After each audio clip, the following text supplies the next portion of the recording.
Ahanba maktada Salai Story Channel ki mahut sinjaduna Panthoi Mangang na mayambu taram na oksabaga loinana ikukno na khuyrimjari wari asibu ibirakbana Abenao chanu hausik mayam ki mafamda wari asi khudol tamjari mayam punna taminarasi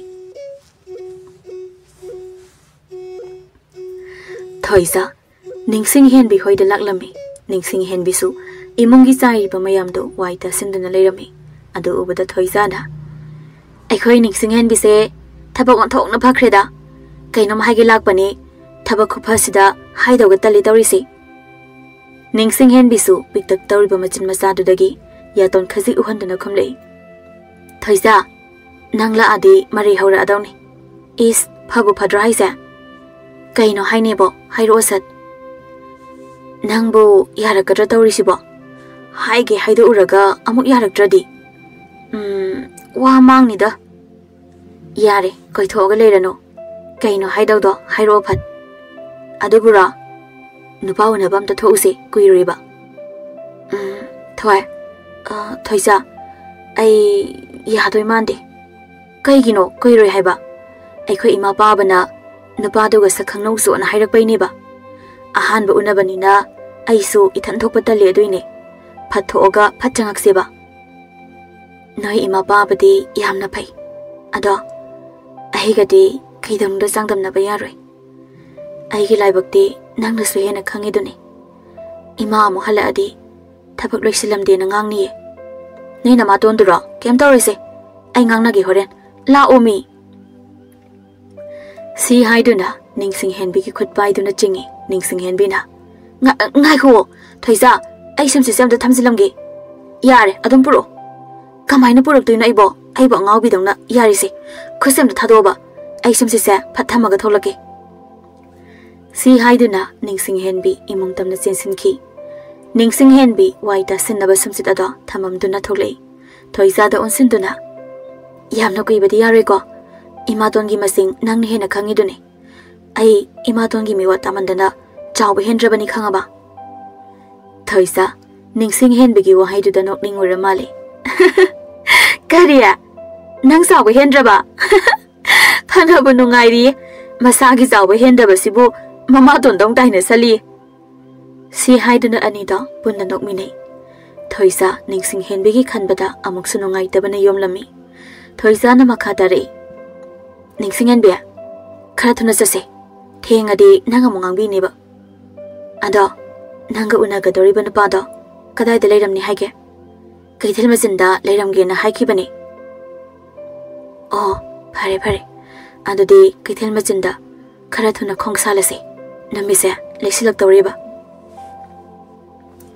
si haiduna anida khonglei thuna thangduna chali somdasu pari amadi lamhen sana makhoi anidu nupi lakpa ngai minari ngaiba oina wari su sarami parina itaw lamhen sana ai kinam ta haige yagadra kaino hayo yaba yadaba haidudi da nang haigadaba wadu ki matung ile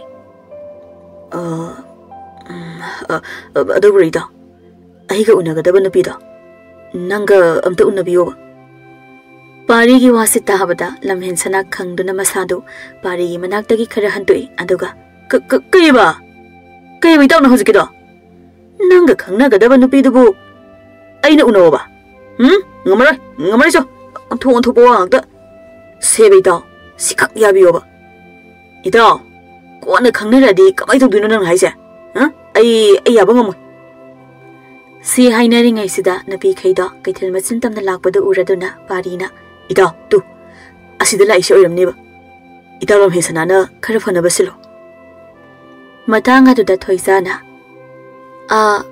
pari haise noini gi maraksidagi karambano si hairak pasida nupa ani do yengne lamhen sana na pari tamna amka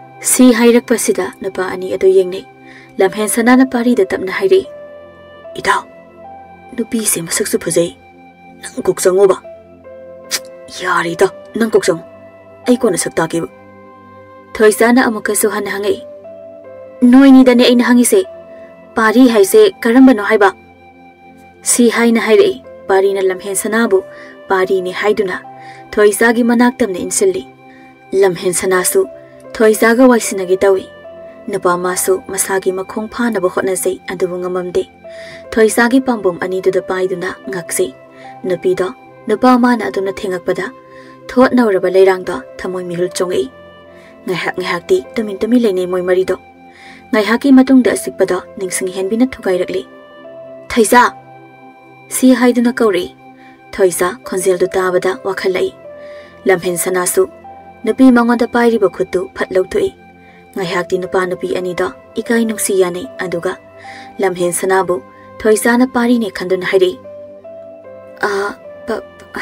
pari sakhangna rabanina khitang thoga wari sanase napi segi wasi tabada lamhen sana pari da haphit yenglei pari su chalo haina ingit piri pari gi ingit ubada lamhen sana su hoyai jase si haiduna nupa napi ani do khare lap thokre somda su Ningshing Henbi ga lamhen sana sari ba pari ga lehauri nupa aduna manak ta leri ba napi adugi minglen hanglakle somgi mingamta khangjegi yagadra Ningshing Henbi su tapna khomlei ibung nasan gi mingde Ningshing Henbi kaujai ibung gi di gari minglen kawi bage si haiduna napi duna suming hanglakle lamhen sana sari ba pari khantha hodana khomlei ahiburo aide pari kawi wasita bada napi duna kai ba nang pari kawi ba aduga ada thoisaga unari ba pari sina kana si haina hairei pari nge hakti khumpham khangde ik ak tawduna le nupa haisidi nupa ni ngamna ba khumlei ai su yumda pari kawi maga mingwane mayamna khangna badi lamhen sana haina khangne ai su yumda ka wamingdo kaudana haijilure adugi di saunu ko si haina khumlei napi da chingna badi phawre adabu karimata hairakti isam samna khumlei saudi da kemta su khande ming manabadu bo ibung naro adune nateba aina sungna nateba sabagi wa khaktane kaino sabagi wa khakne haibo nupa do hai ke haido uraga wakhal amuk tare nate aina sab haidi hojik se yam sai haiba intham thani na nang sisu leisabi na tadongna na yamna singkre si haina khumlakle nupa do gi wadu tabada Ningshing Henbi na ibung lamhen sana gi wari sisu nungairi nungai bane nang wari li bahini ngadine thada selgam ta lore ibung pari tambi gelo ihe as pari emu haido khrin tawris yarani da damdra sebung si haina khumlei somda su thoisa ga lamhen sana ga wari sanari thoisa na ibung pari adude ekhoi mohana batawrage kuhina wari sana ga dabado tu ada leiriba aigi ita se mado mama to na yokpane aduna amuk sawbirani kohana amuk thengnarase adude ekhoi su hana batawrage thoisa gi wase tabada pari sariba lamhen sana na khangning na hanglei mabu mama to na yoeba adude thina tawibra mongoda lamhen sana na Ningshing Henbi bu apam nungsi phawra male thoisa su khumlei yam thina tawbi silak minai sibuktane aina namdana puraini mama tondo yam kina sasabane aduna ekhoi halage hello ekhoi su haladone si haina duna thoisa na napi do kauri Ningshing Henbi ekhoi hanna batawrase lamhen sana na ha Ningshing Henbi haiba hele sakta suda nangna egi oina de pumnamak teisu pumhen hele si haiduna lamhen sana na sonjai nupa aduna haikibadu thoisa loksin bangam traduna ha kai haibana ibung pare kai su haide tanja adada Ningshing Henbi su sanglaktuna thoisa chalase haidaine chalase Ningshing Henbi Ningshing Henbi na lamhen sana da kauri ibung pare ekhoi amuk chatlage si haina haire pari se lamhen sana ne haibadi nupi ani duna khangamde nupa ani du khak khangami nupa adu su nang haure mata gumna hoi Ningshing Henbi ekhoi su sumle heurage Si haiduna lamhen sanada Ningshing Henbi na chatliba maikaidu thawai tana yengduna lehawi. Nupi magi wari duna su amuke hena nungsi hanbani. Matang aduda parina. Lamhen sana nang sabasidi ay Ningshing Henbi gi mamangda chopi khangaba. Nupadogi wadu tabada lamhen sanana kay so kitariba nangde. Si haina hairi ani du chatchana wari sanabani pari sufat hairi. Adu bro aina Ningshing Henbi gi ming hangbani. Aduga magi hairi mana amuk aigi hangapani. Aduda aidi pari kawi haina patkhumuri. Aduda aidi mana amuk chappaga hange. Adugi makhadi waloi ji da marak thalakanu ai phajana hairakiba. Hoi da hairo taragi marak thala roi. Pari na wa makha samdare. Adudaidi mana amuk magi mamanabigi wari sanariba pari sina kanano hange. Idaw nangdi kari haina khumki khangkraba mana. Pari do saurap tawna. Lamhen sana marak thalakanu haibane. Pari ki matau tuda lamhen sana makhol thoktabi chimbal chingna nokli. Matung haira aroi haibagum makhut lona duna ingit pirei. Madu ubada pari wa makha amuk tare. Adudaidi aina amuk aisu yumda pari kawi haijanba. Itaw pari noi thoisana Ningshing Henbi gi imungi wari lirame. Adu tarubade ai Ningshing Henbi bu nungsiba phore. Yari itaw nangsu namita sale yum yongna bahan amta jase. Si hairamdana pari da chenba hokre. Lamhen sana su pari bu kauduna tanaki. Somda sa thoisa Ningshing Henbi bu mayumda thila ami. Mama ton me reisu isau langduna Ningshing Henbi bu ngai duna leirami. Mere Ningshing Henbi bu uduna thonganda sanglakli banapi du tanaba. Nongdon thaktai berja tarak padawna. Ahaw khonjal duna kokthakta tarakle. Handi hanbiri edana. Imungi thabak mayam se kanan tawni na khalino nang. Mama tongi athiba wahai singdo thoisa da tahaning draduna. Thoisa nang chalo. Yum yaurabanina ai sum lehaurage. Yaradrani nang ba. Yarane chalo base. Si haiduna thoisa bu inkre. Thoisa su Ningshing Henbi bu yeng duna chatki. Mama to na amuk. Hey! Aduda mo kay daw birige. La abadi changbira o. Numise mayam sangkhra habasi na sana khangdro nang. Ningshing Henbi tapna khumjare. Ima. Thoisa na thaba amata chatminokse kuiri habaduda sum chatmina rubani. Mina jase harage hekta chatlibani ne nang. Imungi thabak mayam sidi karimata khandagai hundoga thamambane badang. Se polang se payu. Patagi ne yilang heuso. Ima, namita sala abanina, patuda itom ta chatpa ngamjari ima. Hey, aigi sidaktaga khumlakano. Heuso de heuso. Yelang hekpaga ne, mamsilakpaga mari lena de. Chalo. Ima, ithanta kamai chatoino. Mamma banina, kemta su uroi. Ado nang nasana khangdabra. Karigi chathoino nang. Nama pinobigi masani na. Nang sinapi noksina na nagatawri niya. Pare. Nang hekpa salu yadrabani na. Nongan ripawba mapan sila legadabani. Si hairamda na changki Ningshing Henbi. Mamita mapita. Thamoy masu. Tapna kairigli. Ima nang layramadi. Ngasi na chay na mitagi pita haribase. Taramoy ko. Karigino imanang na chay bu tadok to na tambiram liba. Ima to na imabu pan to nang hang chay ba do. Nachata to na layo ay bayadi eh. Kari sa tawang hamda cindak itawag pawahay gi tawla batil sing do na.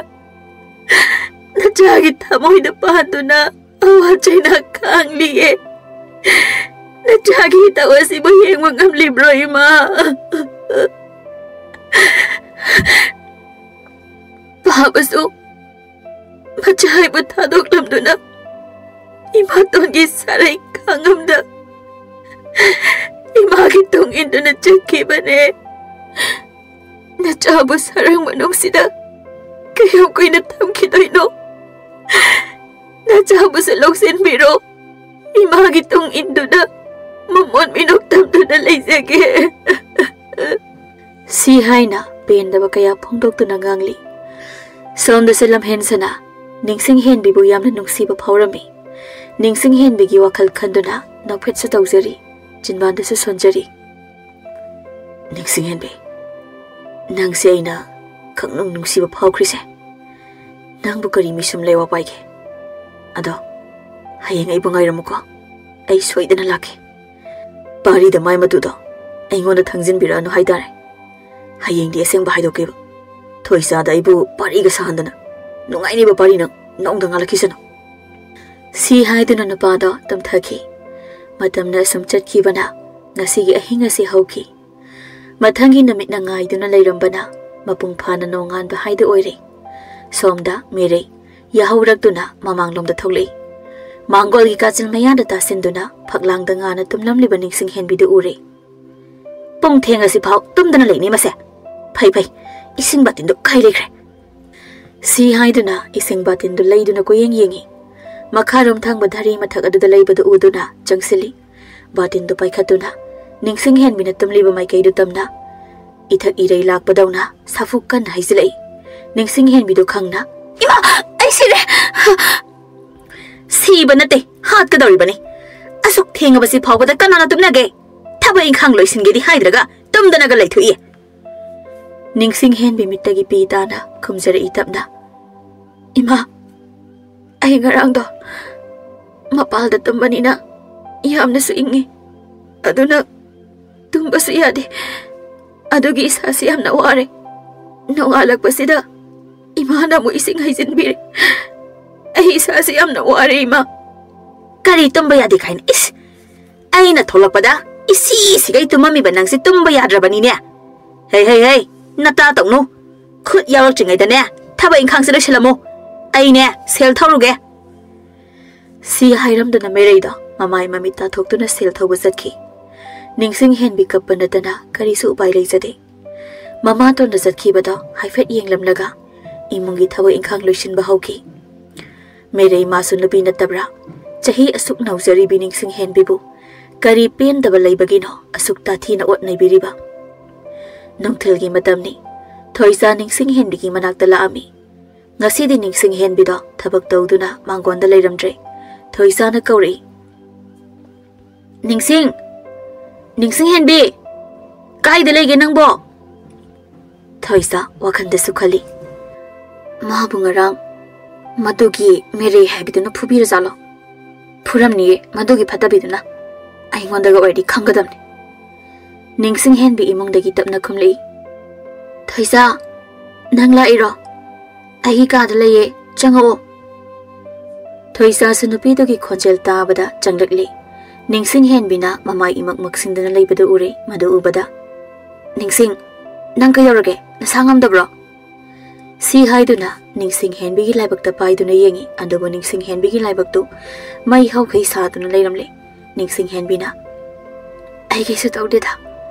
Thoisa inge na sum patharambane. Ningshing Henbi na sa suksari sibu kem tawdi haiba ngamiba. Nangi thamoise ai kalaktaba ngamdi. Nang na sukthina narise ima ton di khangdro. Hairunu da Thoisa ima ton hansu halam khiroi. Ngasai eutagi thokibane sel longni haina. Aduga hoji paw halaktaba se ai nangi asabado lokthokpige. Si haiduna Thoisa na phi amonba amada ising luptuna ising do haipet sumduna Ningshing Henbi gi asabado lokthokpiri. Ningshing Henbi su haizarei. Thoisa nangna egi asaba lokpi base yam nungai ai hingdau male. Adogi nangna kapido kapkanu se ai nungai teba. Si haiduna Ningshing Henbi gi tarakli ba mapi ado Thoisa na taithokpi. Itana lakbabu kari hainingba lege Thoisa. Ngarang laamba pari hoido ngasi sulakani haye thokminok se hagi tawbane. Aduga nangdi nahaduna leirame. Ado saba su khar hale ai thanda salage nang po thaja horoko. Hoi Thoisa matungdo oina thokminarase. Si haiduna Ningshing Henbi lehaure. Thoisa su pari unaba satkre pari hoisu somda napi anidu lakpa ngairi. Ngayak ngairaba matung thoisa mathanta laklibadu uri. Napa anidu amuksu hainai lamhen sanana. Pari, ngasidi aise pari nate. Nangni haikradabani koide. Lamhen sanana hairiba wado pari suya thoklami. Hoi haikrida. Ado Ningshing Henbi di yaurapu udina. Doctor Saloida. Thoisa su yauksilaktuna hairi. Ibungani ay ngaibada waramdo malebo. Lamhen sanana kumlei. Wadida. Ado amadadi ude laktrabo. Mado masangam dina lehawe. Aduna mapuraktre. Nupidugi wadu tabada lamhen sana kara pakhalap dauna. Kayong kanang amhawrino. Chalusira. Nupa adugi matawda thoisa karangaksani. Lamhen sanana amuk hairi. Ay se pari nati. Ay di lamhen sana kawe. Pari di sidali pisine. Mana pari amda sabiyo haibagi. Ngarang ina sabane. Adugi di nang saunu ko. Wahai da tarabadagi napida amuka henangaki. Ikai basu phawri. Pari nati khangakpada. Thoisa nakanda lepliba pari asengbada adugi manakta sangsinduna munna yenglei. Pari na. Kaino aduk munna yengide. Ado nang saunu ko thoisa. Ay nangonda ngarang di ay minamkre. Thoisa nupada ngahak muna yengamduna khupakna thajali aduga. Ay se pangyari yaba nupini haina khanba nangna. Karigino asukluba khongphamsida nangna sanaride. Angakpane nupanogi thamoise. Thoisa sauranoba ay langkre. Aina nangonda tawbo oiradi nang nungaigadro. Si haina thoisa na parida hairakpane. Lamhen sana anido khanarakpa dare haiduna wamarak thalei. Thoisa yarise. Sauron Totoro. Amada masangam haude haibado. Kari winangam dabano. Masa sagat pani ibung. Kaidarage. Ado ngasigi di thingzale. Nangsu na thandani na hanabu toro. Aikoi su thinbige. Hoi ibung. Aduga Ningshing Henbi hoigi yumsu tauko. Si haina hairak pani. Mataugi wahaidu da parisu chana langnare. Mi dingai haksida ikaibagam da phau khidra malida. Thoisa na mo. Ado ibung lamhen sana. Aikoi Ningshing Henbi hoigi yum khangning isibu kaigino ne. Mi nuksibai ni kaino. Khangai haidorakpaduda pariga thoisa gadi nokle. Moini sangduna noksilakpanduda lamhen sana ikaiba khangphau phawri. Nate aina habadi. Wada loitringaida thoisa na marak thatuna. Yazare khangzarabado. Yade ko midi. Khangnau. Ado Ningshing Henbi se maraibak di thizarabane. Magi ne haibada kanasu leitrabagumbane. Mama ton haire Ningshing Henbi bu thina ngangbি jaibi. Aidi Ningshing Henbi do yengba ngamde. Aina magi manak chatlaba. Pi tagandaba ise matomda dum sinthare. Magi punsi wari se yamna nungsibane. Si haiduna napi do wakhal nungaitabagi mami ulli. Ningshing Henbi hoigi thongal su yoksila ami. Thoisa na napi adugi yumdu lamhen sana hoida taklamduna Thoisa suma yumlamda chatkre. Lamhen sana amadi pari do Ningshing Henbi hoigi thongalda ngahak leiramaba matung mayumai kai pangnakre. Matam kharagi matungni Ningshing Henbi bu mama tona naba amada yuanaba hotnarami. Adubu Ningshing Henbi na khanglakpadai yumdu thadoktuna lona chendawgi hotnari. Namidangi matamni mereina naba adubu puduna laami. Adu ubada Ningshing Henbi na. Ima, nupa asidi kanano. Imagi Ningshing Henbi nang nabunga se selpa haibada maming leiba misak nido. Mama nabu masagi phatanaba karisu tawdabani. Aduna ne nabunga se nanga imana luhongbige khaliba. Ningshing Henbi mama tongi wadu tabada sauningba ngaure adubu pumnamak phajinduna yasinarami. Imana sinbada nazakari su yesaroi. Imana sina phatni haibada adu khakni nazana tawzagadaba. Ningshing Henbi gi wadu tabada meredi haraubana loikre. Adune mamagi machani haibada onthongna sunakre isasidi. Si nabung se ngasidi aikhoida saksa doini. Nabunga sak thongkat minaro ima ane nga amata leirukige. Si haiduna nupaduda nangi apamba pangthoklo haina ingit piramduna chatki. Yarani matagum nupa aduna Ningshing Henbi gi makhut paiduna imungda singsili. Ningshing Henbi na he kaina tawise thado khosi thado ima ai bamda kanbiyo thado haibane ibungo nang basat pusilone imungda laigai mi ubata re makhol mot wala kanuko imane thongjin sida sangduna lege si haina mereina hairakpani ima naga de maina tauno da sabamda kanbiyo ima si haina hairami merei tasinade napa aduna singsing khibana hali napa aduna Ningshing Henbi bu namza namthekduna masa soknaba honarakle Ningshing Henbi su yamna wana punsi kanjana bu honari Ningshing Henbi na ngasai haizaba gi thang ado magi ka da thamambado Ningshing laktuna nakanda leiriba thang mazada yamna wana lami ngaihaki matung thang ado phangladuna napa adugi mabukda thinki napa adu su kanna lauri napa adugi khonjel du tarakpada merei su mapaldagi sensilei Ningshing Henbi na mama merei busu thangna hanjin thilami kaino ina tamise ai mi hale si haiduna mathoi hingnaba afing aphai tawduna chenthorакle mana chelibado mi amana yengduna lehauki napi adugi matung su inki ngaihaki matung kachin amada changsinduna Ningshing Henbi loli tanja aduda nupa ama changsilaktuna Ningshing Henbi gi lengjumda pairi napi adu khangduna ima kanano si haiduna yengthorei nupa adu ubada Ningshing Henbi na konsinki aduga ibang lamesana ibang takkan biyo ay na mi hale hojikti ilasidi nang boy na wahalaroi kaino makhangning Ningshing laktuna Ningshing Henbi do lamhen sanada kolambado phathadogduna ibong ay ibong da kari henjin karmale chawno ko ibong nupi adogi wa ado tabada nupi ado lamhen sanana amu mathanung da konsinduna helgobi ai si pari nati lamhen sana haibada ai ne itaw pari na sohen khibane nangbu ngasi ai yum da pura dawne lo nayum asengbu da chalasi nupi masu harau yaduna lakminare nupa aduga lamhen sanagi yum yora ami nupa adugi yum yoraktuna mama leima bukori ima tabro kanano mala e yemula o leima su senthoraktuna ha kanala e haibano kanano ibungo kanano la e haibabo tuima imana na sada pusilo on haibado ngasidi imagi ningba thungalage haidana nasana imagi namupuri ha aseng bairo kadai maudia si haiduna masalam hensanabu inthokduna tungda lepli binapiduda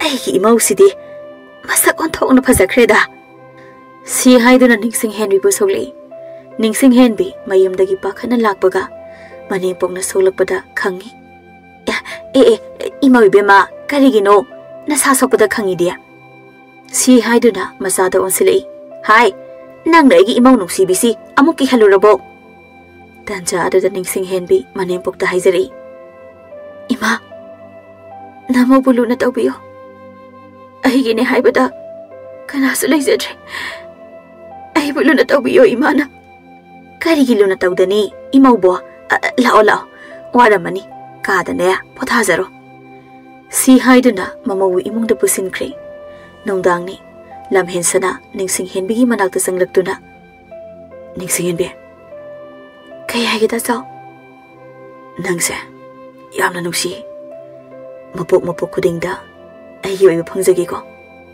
ay so tasaw ba nungsi punsigi thadokbigan ko ay ba tasaw nang na